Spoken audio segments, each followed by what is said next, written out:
Hello there, fellow Wallalo warriors, and welcome back to the semi-finals of the ZeroEmpires Invitational. This will be the second semi-final series that I'm bringing to your screens, and of course, the winner of this series, this best of 5, will go through to face Hallis. Hall is your scholar. I don't know how to say that guy's name right. I just call him Hallis. Let me just have that. They'll go through to face Hallis in the finals on Sunday. Now, the weird thing about this is that the Spring versus LB10 series that we're about to watch now did actually get played before the Hallis versus Toady semi-finals. However, because I am a doofus, I decided to do it the opposite way around when I casted it, and so you're going to see the Spring versus LB10 semi-finals now. And of course, whoever wins this series will go through to face Hallis in the finals. So over to the far left of the map, in the green, we have got ourselves Mr. Spring playing as the Byzantines over here. And on the right hand side of the map, in the teal, we have got LB10 also playing as the Byzantines. Now this map is City of Lakes, and it's going to get ourselves started in this best of 5 series. Now, obviously, Spring has been unbeaten so far this tournament, so far this event, and he is, of course, the #1 seed as well. So, clear favourite then going into this matchup. However, LB10 in teal is something like the 23rd seed, but he has done incredibly well. There's been a lot of upsets so far this tournament, with LB10 playing fantastically well, and even being accused of cheating because he's been playing that well. Now, a lot of people have said, "Oh, Zero, come on, man, you need to sort this out. LB10 obviously cheating." Well, guys, he's not. LB10 is a good player, and you know, we've been able to verify that he's not cheated by watching recorded games, and generally you could just tell LB10 is not cheating in this tournament, and he's just a good player, and obviously people have lesser expectations of him than he can obviously. Well, he obviously performs better than people think that he can perform. So he's made his way through to the semi-finals here, and of course, as I said before, this is a best of 5 between him and Spring. So Spring obviously still the favourite here, but it is my hope at the very least that LB10 will take a game from him, because Spring obviously so far this tournament has been unbeaten yet. So anyway, Land of Lakes, City of Lakes, does it really matter? It's the same difference. It's a pretty messy, mushy, all over the place map. Obviously quite a few choke points here and there as well, and it's going to come down to a lot of scouting as to whether these guys are going to, find all these choke points, and whether or not they'll even wall them off entirely. But there's been quite a few interesting styles of play on this map that I've seen so far, not just in this tournament, previously as well. A lot of the time, we do see sort of fast castle builds, because there is the kind of lakes that have the big fish in them as well, which obviously can help for a fast castle, but also it's fairly easy to wall, like I say. I mean, pretty choky, not really a lot of walling required to secure yourself and pull off a pretty fast castle time as well. So the only real downside with this map, if you're going to be fast castling, is that because there are so many lakes, it is possible for your opponent to make a landing or a transport ship even, and land around your sort of walls. So that's always a danger on this kind of map, and in fact on many water maps even. But we will see how this one goes, and we will keep a close eye and see what they're doing. Obviously Byzantines, pretty nice civilization. I really like the Byzantines simply because they have the cataphract, to be honest with you. But they're okay. I mean, they're not like, top 5, but they are an okay civilization because they are very versatile. They have a lot of options available to them.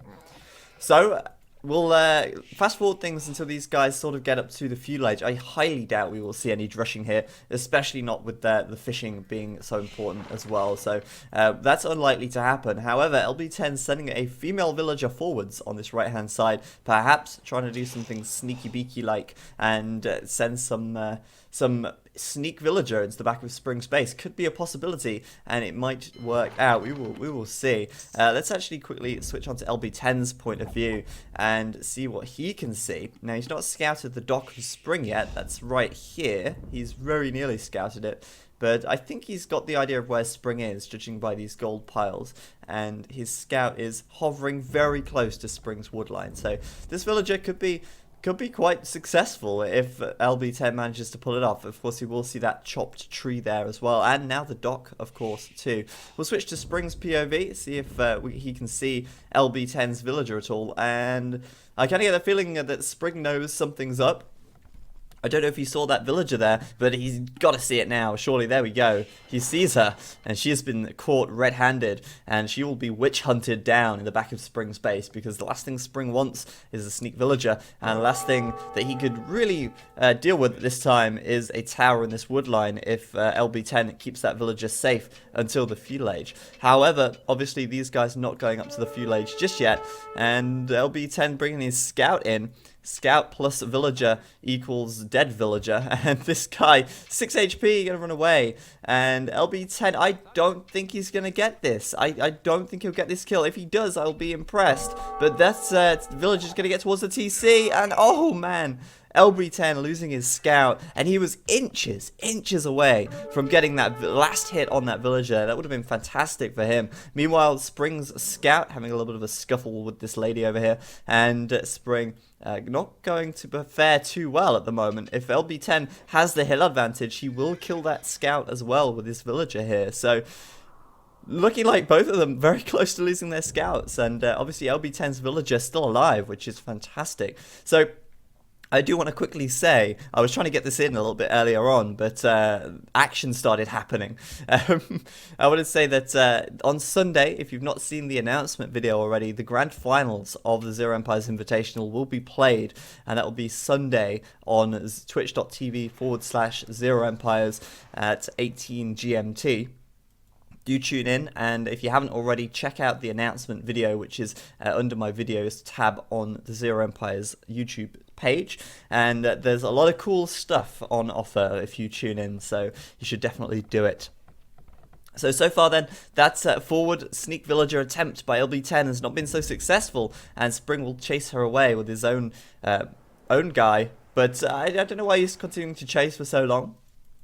If LB10 tasks this villager right back home, there's no way that Spring would catch her, and LB10 just going to send his own villagers over now to fight this, and I don't know why Spring decided to send this villager all the way over. You know, like I say, probably not going to catch that villager up, and now of course he's wasted that villager time. He's sent it all the way over to LB10's base. It's kind of just a little bit pointless, really.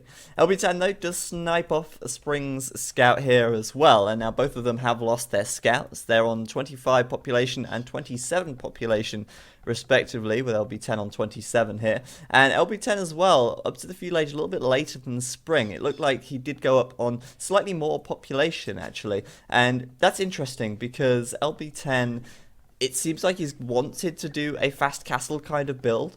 I mean, going up on 27 population is reasonably fast castle-y. I know he did do 4 fishing ships as well, so perhaps not quite, but he is going to put down an archery range on the front, which looks like feudal aggression, unless he walls up and tries to boom up to the castle age. But that's just not going to happen now. He's not got the resources for it, and he's putting up a second archery range as well. Perhaps a little bit of a risky move, because for all he knows, Spring could be walling up. But then again, let's be honest, Spring did go up quite quickly to the Feudal Age there. There's no way that he'd be fast castling with that kind of feudal time either.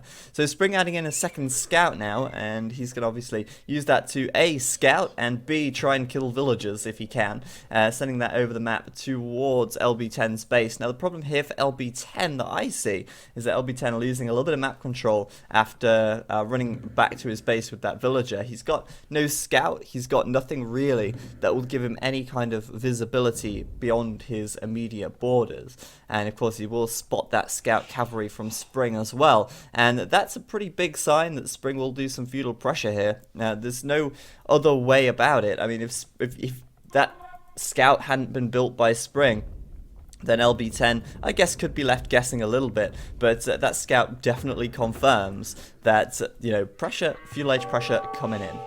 So Spring decided then, after chasing that villager all the way back from his base with this guy, that instead of wasting that villager time and moving the villager back, he'll just use that to kind of springboard into a Feudal Age forward kind of push here with this archery range going up on the hill outside of LB10's vision as well. Spring going to be putting on maybe a little bit of pressure from here. Maybe we will see some skirmishers because they are cheaper for the Byzantines, which is why we do see that skirmisher pikeman or spearman combination quite a lot when we're watching the Byzantines. So a wall off on this right side for Spring, a wall off on the center as well, and he is using stone, so he's not exactly being half-arsed about it. He is doing a full wall off here, and I wonder if he will wall this as well, because if he only walls here and here, then he is technically still open, because this bottom area will go all the way around. It's a long way, but it will go all the way around into LB10's base. So LB10 still has a way in to Spring's base, and Spring still has a way into LB10's base if this section doesn't get walled off. And at the moment, it doesn't look like Spring is going to be doing that anytime soon.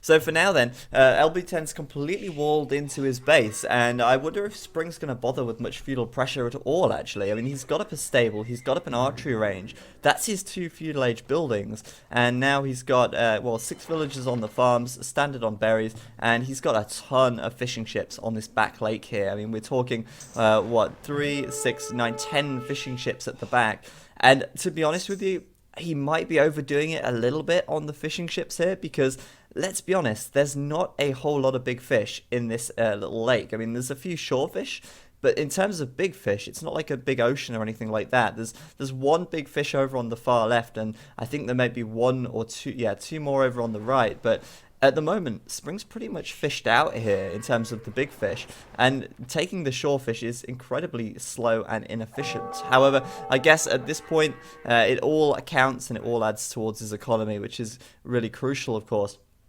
So at the moment then, we're really not seeing a whole lot of military production from Spring. He is focusing solely on economy, it seems, and it looks like he's doing a little bit of almost a feudal boom until he can afford to go up to the castle age, which is certainly an interesting kind of strategy here. If we compare that to LB10, LB10's sitting on the 4 fishing ships for now, but he has got the same population as Spring, and that's because he does have a ton of skirmishers. He's got a couple of archers now as well, and it looks like if he's got 7 villages on the gold, in fact make that 8, he will be starting to produce archers a little bit quicker from these ranges. Now, LB10, I guess, looking at the scores, would assume that Spring is perhaps making some military behind this. That score lead from Spring is mostly due to these fishing ships, and I imagine probably a little bit of scouting as well. Spring with much more map visibility than LB10 at this stage. But it seems to me like Spring is not really ahead because of the military score, it's just because of his economy. And LB10 perhaps thinking then that Spring's actually building a bit of an army behind this, even though Spring is walling this up and kind of giving the impression from an outsider's perspective that he is literally just booming behind this, which is what he is doing. However, LB10 not going to hack away at these walls forever. It's going to take him a while to get this house down. Instead, going to build a transport ship on this center lake and completely render these walls useless from Spring. And Spring has spent quite a bit of stone making these walls. He's down to 75 stone at the moment, meaning that he's spent 125 stone on walls so far. And that is really not counting for anything when you can just transport straight around them. And of course, LB10 going to drop those units off, and that villager will die as he runs towards the tree line there, or runs into the desert even. And those walls from Spring, as I say, completely negated at this stage. LB10 taking the score lead, in fact, and Spring at this stage falling slightly behind, and that is because he has no military to speak of. And the problem here for Spring as well is that this archery range is going to be fairly ineffective, actually.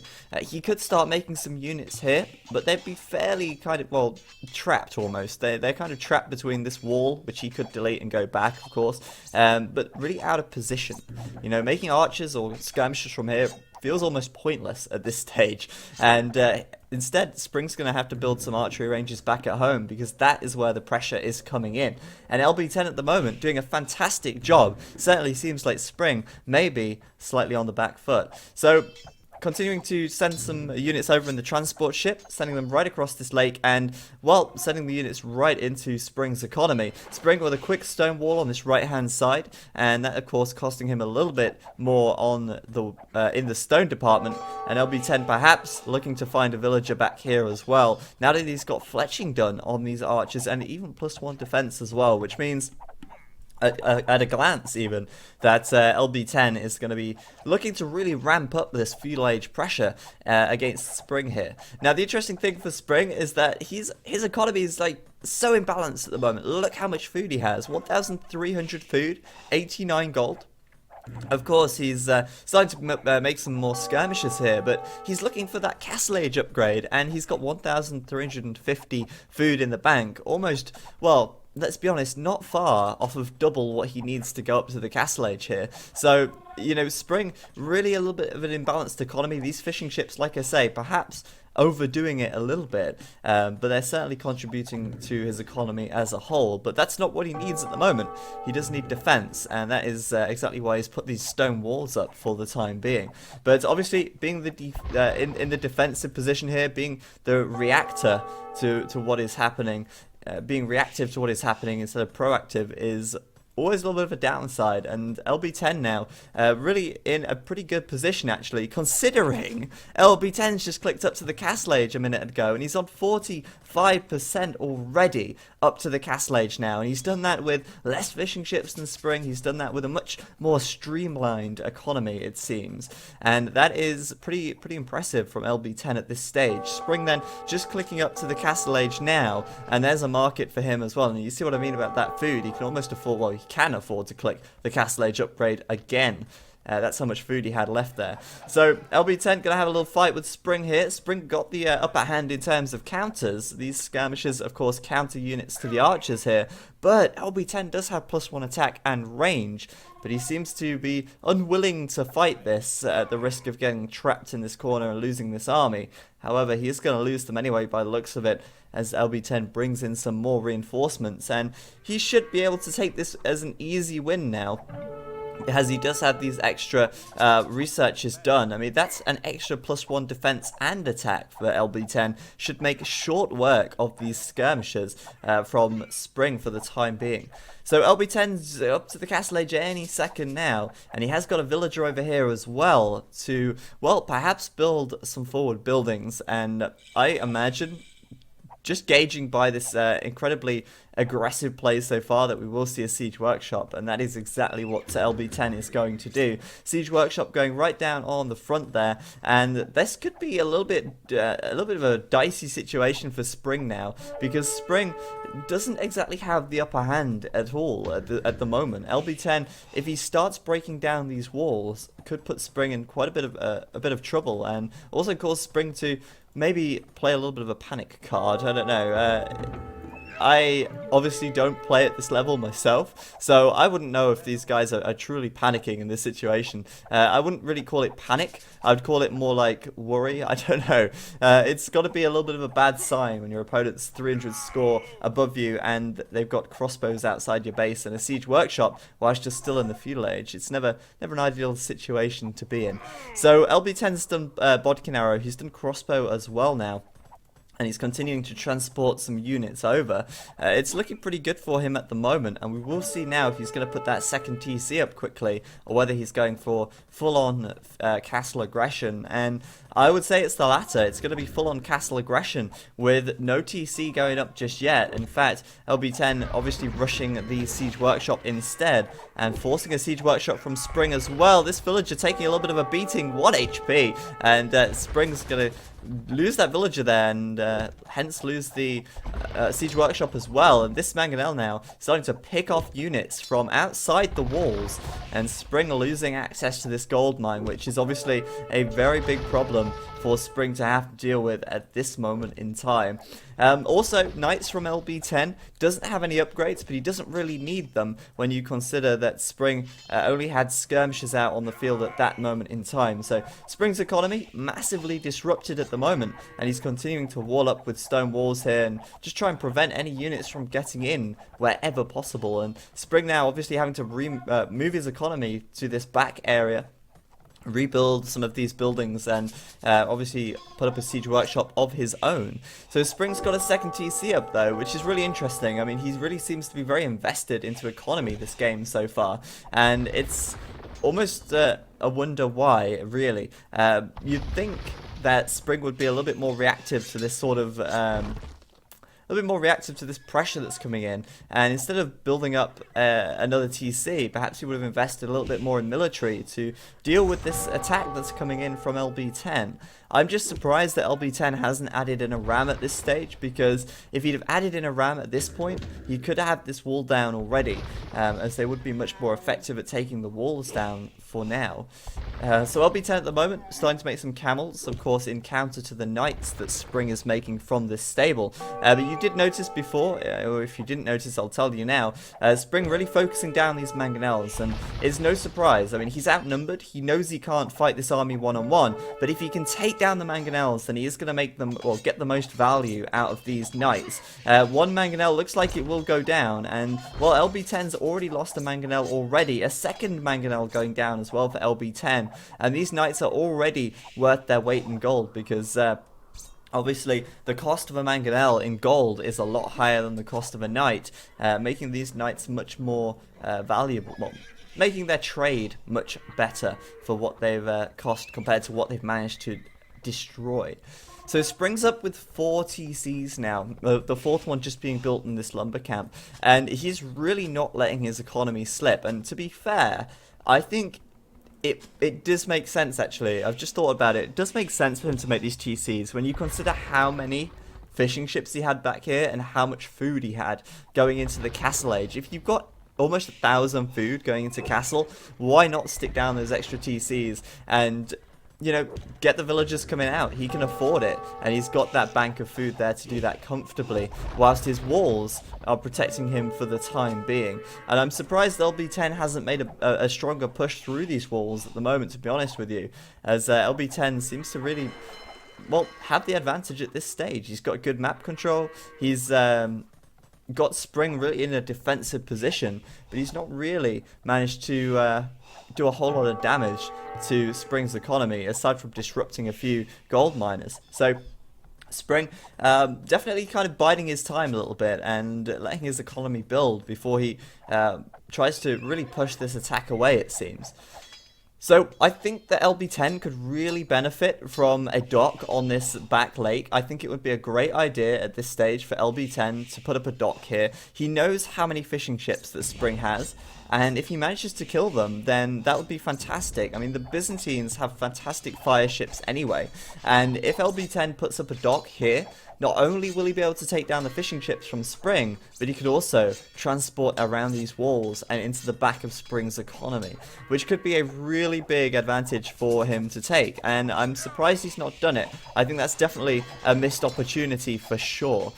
So at the moment, Spring losing a couple of villagers as he tries to build a castle on this corner, and that's a good location for a castle, actually. It will help him to defend this gold pile, and it will of course help him to push this attack away and protect his walls a little bit more as well, allowing him to effectively free boom behind this. Of course, Spring has spent a lot of villager time taking stone at this stage, but his economy, as I said before, is in a pretty good position, really. LB10 on 87 population, Spring on 84, with very little military in comparison. Just these 6 knights and 2 mangonels.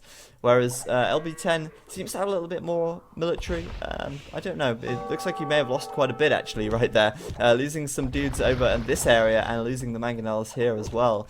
Another TC for Spring on the front. He is really relentless with these TCs, and you've got to remember that this tournament is a 300 population limit tournament as well. So that extra population does mean that players will make a bigger, or do a bigger boom, make extra TCs as well, and obviously that is why we've got Spring adding in so many TCs at this stage. LB10 though, I think he's up to Imperial any moment now. I was just keeping an eye on his resource tab before. He's putting up a university over here. His economy we've not really looked at, but we'll take a quick look at now. He's on the 3 town centers. He's got fishing ships in the back right. He's got fishing ships in the center, which is certainly helping a little bit to give his economy a boost.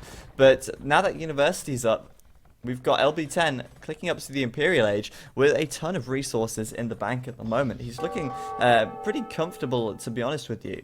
The only problem I really see at the moment for LB10 is that Spring, with 5 town centers, is really going to overtake him in terms of economy very, very soon. Spring's still Castle Age for now.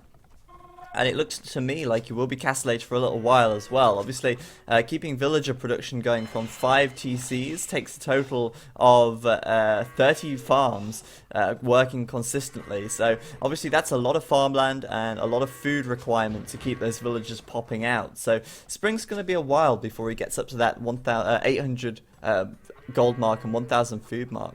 But if he holds on with this kind of economy, then he's going to be an absolute powerhouse in the Imperial Age. I mean, he will be really, really strong at that point in time. However, LB10 with such a huge lead into the Imperial Age could be pretty bad for Spring to deal with. Obviously for now though, Spring is being a little bit more aggressive, keeping LB10 sort of locked in his base for the time being once again, and LB10 reacting with some spearmen at this barracks here. I'm just curious to see what LB10 is going to do once he gets up to the Imperial Age. At the moment, we see some cataphracts from Spring, and obviously knights and camels from LB10, but, I mean, he's been pushed away very easily from this forward location that he's made, and at the moment, not really seeing anything that would indicate exactly what kind of strategy LB10 is going to go for here. So these spearmen going to kind of push these knights away, although they are fairly ineffective. Once you've got spearmen against knights with +1 defense, it's kind of easy for the knights to win. In fact, just knights with bloodlines is generally enough. Spearmen aren't really that much of a danger to them until they get upgraded to pikemen. However, against scouts, of course, spearmen are fantastic, but knights are a whole different kettle of fish. So LB10 then very, very nearly to the Imperial Age, 93% for now, and he's still only on the 3 TCs. I mean, that would be absolutely fine if this wasn't a 300 population limit game. But with this being a 300 pop game, I'm a little bit concerned that LB10's economy may be a little bit on the small side. Spring at the moment, he's got the 800 gold he needs to go Imperial. He's really stockpiling up the food now. Just look at the size of his economy. It's absolutely huge at this stage. So LB10 up to the Imperial Age, and we'll see what he's going to do any minute now. I mean, I'm still not seeing much military from him. I mean, he's not doing any pikemen or anything like that. I'm very, almost confused as to what he's going to do here. Let's see if he's got... Okay, stable, idle, archery range is idle. Oh, okay, chemistry at the university. LB10 doing the chemistry upgrade now.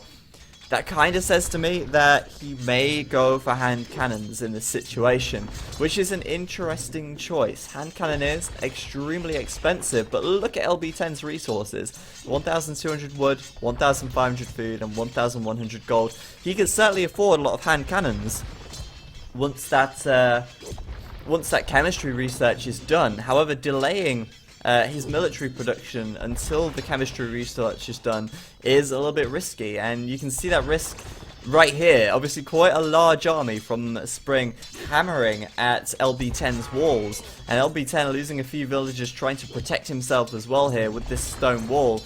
Chemistry just getting completed though, and hand cannon is now queued up. So LB10 going to be producing a decent amount of hand cannons here. He's obviously going to need a few to push this away, but the thing about hand cannons is that although they are a great counter to infantry, they do work very well against other units as well, simply for their 17 attack damage. It is huge.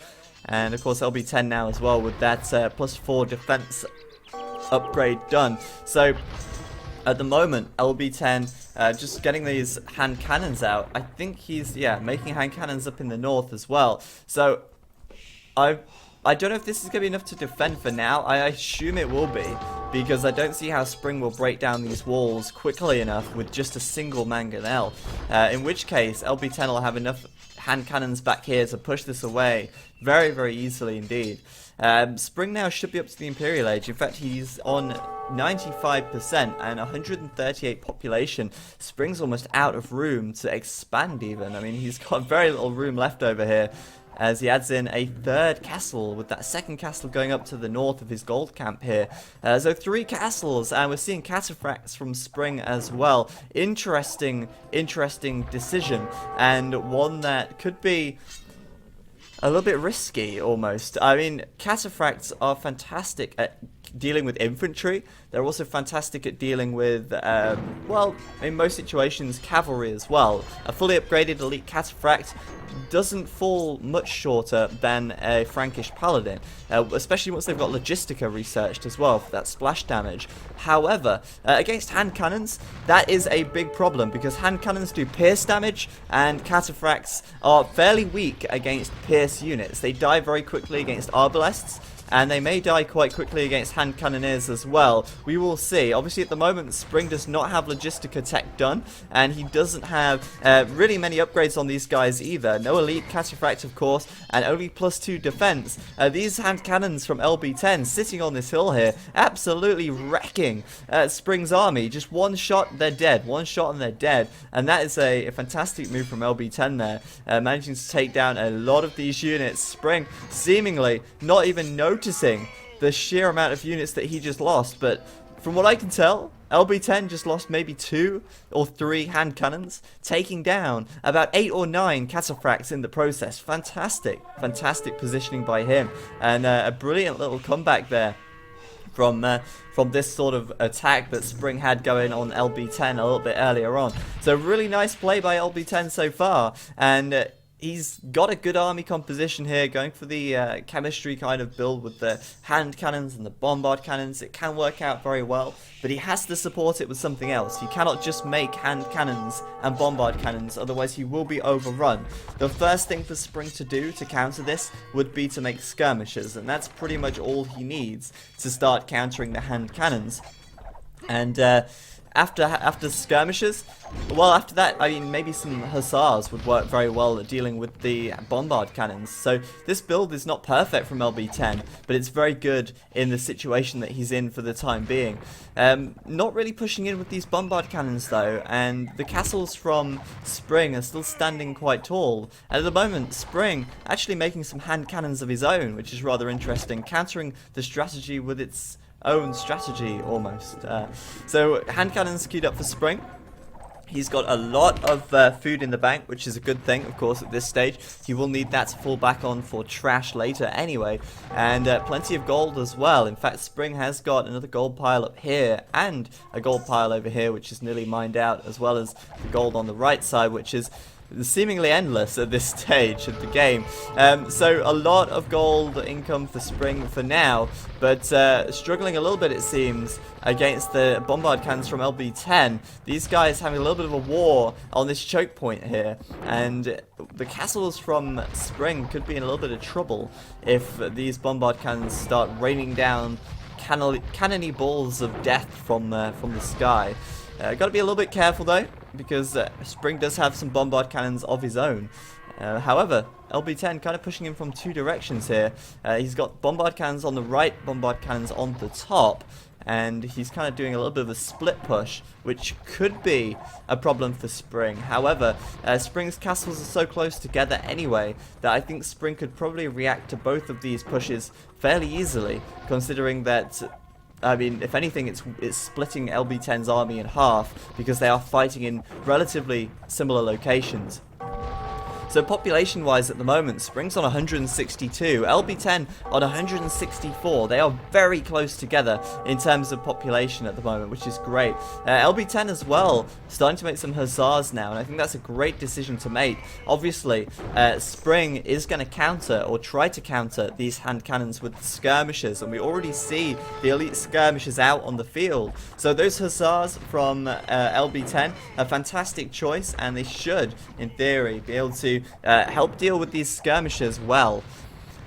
So Spring going to try and make a break for it on the right side, it seems. Cataphracts here taking a little bit of a beating though, and I wouldn't want to have them in there for too long because the hand cannons will start doing a ton of damage from behind. Cataphracts going to go in for the bombard cannons, but getting cut down incredibly quickly once again by the hand cannons as well. And well, I think LB10 making a critical mistake, did not have enough hussars when he pushed in there, and Spring, after taking down those hussars, can easily start to clean up this army now as he brings in the elite skirmishers from the hill and of course the cataphracts, which are going to help to clean things up and do a lot of damage to the rest of LB10's army. Now the hand cannons are great when they're in a small, tightly confined location.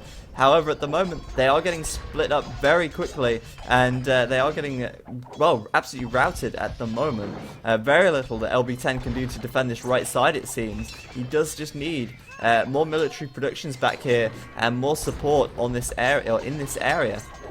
At the top, LB10 still holding on with the bombard cannons and the hand cannons for now, and Spring seemingly moving the rest of his army over to this right hand side. LB10 down to 153 population and Spring on 198. He's about to go over the 200 mark any second now. So meanwhile, LB10's been taking the water a little bit here. He's got some war galleys out, and of course he's got Bracer done as well. So these war galleys certainly going to help a little bit against this. War galleys with 6 pierce armor, they do naturally counter elite skirmishers reasonably well. Obviously you can't really upgrade your pierce armor on your ships unless you get careening, but that's really kind of negligible, to be honest with you. However, it just seems to me like Spring has a huge, massive army here, slowly making its way towards a pretty undefended LB10. LB10's army, of course, still up at the north of the map for now. One thing to note as well, I've just noticed this, just looked at the back of the map and I noticed Spring has no fishing ships back here. LB10 did do the dock on the lake back here, finally, and taking down those fishing ships from Spring. A little bit late, but better late than never. Spring already investing a lot of wood into these fish traps. However, the main story is unfolding in the center of the map now, as LB10's army just doesn't seem to exist over here. Spring just going to push forwards, taking his hussars right up to the gates of LB10, and with the backup from these bombard cannons, it's only a matter of time before he makes his way in. And LB10 trying to get out some hand cannons to defend here, quite desperately in fact, as this army's getting closer and closer, and that house protecting his walls goes down, letting Spring right into LB10's base. The hand cannons good at dealing with a small number of units, but as Spring makes his way forwards with this huge mass of skirms and huge mass of hussars, I can see LB10 getting overrun very, very quickly here. Up in the north, he's still got his hand cannons, but he's not managed to push in at all. The bombard cannons from LB10 up here are just dead, and these castles from Spring still stand, and I'm a little bit concerned for LB10 now because he is simply outnumbered. Oh man, hussars in at the top as well, and LB10's economy getting absolutely ravaged by hussars and raided to hell at the moment. This is really not looking good for LB10 now, and I've got to say, at one point I thought LB10 may have had that. He played fantastically well up in the north, and the hand cannons did an absolutely phenomenal attack on the cataphracts of Spring, but Spring's army production is much higher at this stage, and I would hazard a guess that Spring's economy is much larger as well. 219 population for Spring compared to the 144 for LB10. He's completely getting overrun, and if we have a look at LB10's economy, he doesn't have much gold at all at this stage. He has got a decent amount of food and wood, but he's not making any trash units for now, and that is obviously a big problem. Spring, on the other hand, very low on resources, but he does have a lot more military production. He's not stopped making hussars and skirmishers for such a long time now, and of course he's just able to overrun LB10 with pure numbers, it seems, at this stage of the game. Spring just really not letting off at all, and LB10 about to lose this castle on the right hand side as well. Down it goes, and LB10's only remaining hope is that he has the center water in the middle, and he's got a couple of hand cannons left, but other than that, he really doesn't have a lot left to cling on to be honest with you. Spring's just continuing to take down these castles from afar, and there's very little that LB10 seems to be able to do in response at the moment. I'm not seeing any skirmishes coming out at all. I'm seeing a few hussars here and there, but there's not a great deal of units for LB10 to kind of fall back onto here. Very little military production. Putting up some stables at the back wherever he can, but no food to keep massing these hussars. Not only that, but the upgrades are less for LB10 as well. Spring at the moment does have more upgrades on his hussars. However, I guess against elite skirms, the hussars should be able to do a good job. If only they weren't having to go through such a small choke point and face a mix of hand cannons as well. The hand cannons here really holding this army together and causing LB10 to be in a whole heap of trouble. LB10's mangonel potential to do a lot of damage, but potential not realized as LB10 is kind of given the slip by Spring here. The amazing thing is, Spring actually still has the score lead. And it's unbelievable. Sorry, LB10 still has the score lead, and that's almost unbelievable because LB10's down on 132 pop. Spring's on 171. He has taken a lot of losses, especially at the back here as well of his economy, and on this top side, he's taken a lot of losses. But he's still got the larger army, he's still got the bigger economy, and now it seems as well that Spring is about to take the center lake, as he's got these galleons upgraded and he is massively outnumbering LB10. And honestly, I think the reason why LB10 managed to hold on there for much longer was because he did have this lake under his control. Any reinforcements that Spring was sending, LB10 could damage them with his ships before they arrive.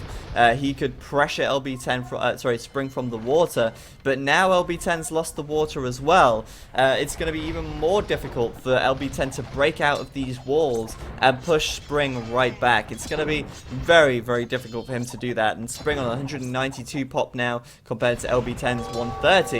We've got a good 60 population difference, and well, there's a big gaping hole in LB10's walls. Pardon me. So LB10's army at the moment consists of a few hussars. He's got a lot of food in the bank, so these hussars can continue to stream out. But as I said before, he doesn't have those upgrades that Spring has. Spring with +4 defense, +2 attack. LB10 with +2 defense, +1 attack. And if Spring gets in, if he streams these hussars into LB10's economy, then LB10 could find that he will lose a lot of villagers very, very quickly. In come the hussars, actually. And if they just go right to the back now, LB10 doesn't really have an easy way to protect his villagers back here. They're a long way from safety. A long, long way indeed. So LB10 looks like he's very close to losing this castle as well, and that castle of course is about the only thing at the moment that's stopping Spring from walking straight in here. It will do a considerable chunk of damage if Spring was to just push in regardless, but it's slowly getting whittled down. These bombard cannons have been so effective this entire game, in fact, for both players. The bombard cannons have been very effective. Just Spring has been able to use them to greater effect, it seems. So LB10 losing these hussars pretty quickly as well. These extra upgrades on the hussars for Spring are really helping him out and allowing him to do a lot more damage overall as he continues to stream in. And LB10, well, let's see what he's got. He's got 8 cavalry and 1 infantry on the land. Spring, on the other hand, 30 cavalry, 48 ranged units. That difference is huge. And this castle is still up, but I don't know how long for. Spring gonna put up this castle on the front outside of LB's walls as well, and LB is gonna GG it right there. He knows he's not gonna get out of that situation. Fantastic game, in fact. I'd say one of the best games of the tournament so far. LB10 put up a fantastic fight against Spring there, and Spring almost. Well, no, I don't want to say almost, actually. I was going to say Spring almost lost it. in the Castle Age with and the early Imperial Age when LB10 was pressuring from here, but in reality, Spring was never that close to losing it. LB10 did play really well in the early game. He tried some nice things, and the decision to go with the hand cannons and bombard cannons was fantastic. However, he just couldn't follow through, and once Spring started to make that comeback, and Spring just kind of ended up being a bit like a wrecking ball in the end, and absolutely crushed LB10, and then just set his sights on his economy right at the very end of that game. So very well played by both, and well done to Spring, who will take the first game in the semi-finals here, putting in 1-0 against LB10. But keep your eyes out, the next game will be coming up fairly soon, and I will see you guys next time.